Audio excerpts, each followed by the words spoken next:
Welcome to The Explainer. So, what happens when you take a true icon, a car born way back in 1959 that basically defined a generation, and you ask it to live in 2026? Well, today, we're going to dive into a project that does exactly that, blending a classic soul with some seriously cutting-edge tech. Okay, let's just start with a fact that might blow your mind a little. The original Mini has been on the road for over 60 years. Now, this isn't just a car, right? It's a piece of cultural history.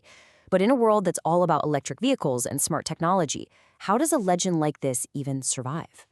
And this is the big question, isn't it? We're not talking about a simple restoration here. This is a complete reimagining. It's about taking the soul, the absolute essence of a classic, and asking, what could this be if it had access to all the engineering and technology we have today? So before a single wrench is even turned, the most critical part of this whole project begins.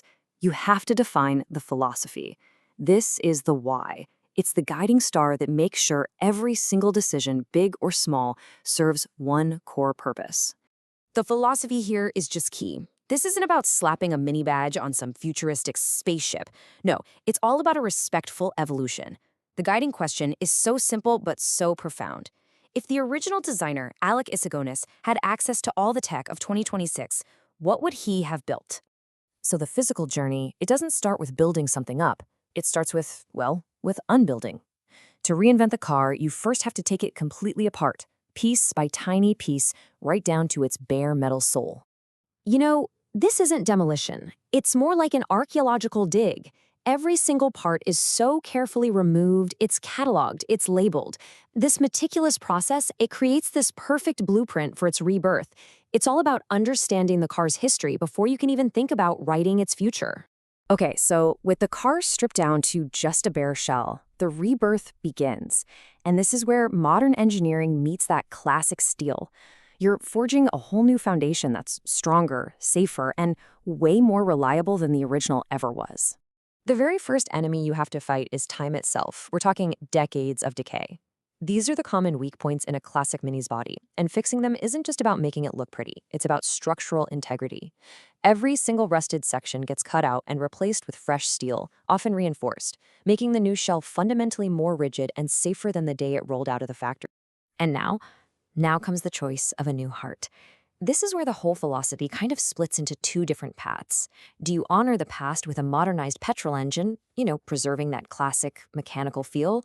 Or do you embrace the future with an electric motor, giving it that silent, instant power for a modern city? It's a choice between two very different souls for the exact same car. You know what they say, power is nothing without control. The original Mini was famous for its go-kart handling, but these upgrades, they bring it right into the modern era. We're talking adjustable suspension for a way smoother ride, powerful disc brakes that'll stop on a dime, and even electric power steering that makes city driving just effortless. It's that classic agility, but now it's backed by modern safety and comfort. So, with all the core mechanics modernized, the next challenge is really an artistic one. How do you craft an identity that feels perfectly classic on the surface, but works like a brand new car underneath? This is the true art of integration. The key word here is subtlety. Seriously, from 10 feet away, this thing looks almost entirely original. You've got the chrome, the bumpers, the classic colors, it's all there. But then you get a little closer and you start to see the details. That bright, sharp glow of LED headlights from inside a classic housing. It's a little signal that this car is way more than meets the eye. And inside, that exact same philosophy just continues. All the modern stuff you'd expect, Bluetooth, navigation, climate control, it's all there, but it's hidden so cleverly. That classic speedometer in the center, it might now house a digital display. And those original style toggle switches, they might control a modern sound system. It preserves the timeless design of the cabin while making it genuinely usable every single day. So, after months, maybe even years of work, the transformation is finally complete. So what has all this insane effort actually created? The finished car is just so much more than a restoration. It's a whole new creation. It's visually timeless, so it's never going to look dated. It's mechanically modern, so it's reliable and safe to drive. And maybe most importantly, it's emotionally authentic. It preserves all the joy and character that made the originals so beloved in the first place. This single line, it just perfectly captures the entire spirit of the project. It's not trying to replace the original or create some kind of fake copy. It's about taking the essence, the actual DNA of an icon, and just allowing it to evolve. That ensures its survival and its relevance for decades to come. This whole process leaves us with a much bigger question. The Mini is just one example. As technology keeps advancing, this approach could be applied to so many icons of design. So, what classic from your past do you think deserves to be reborn for the next generation?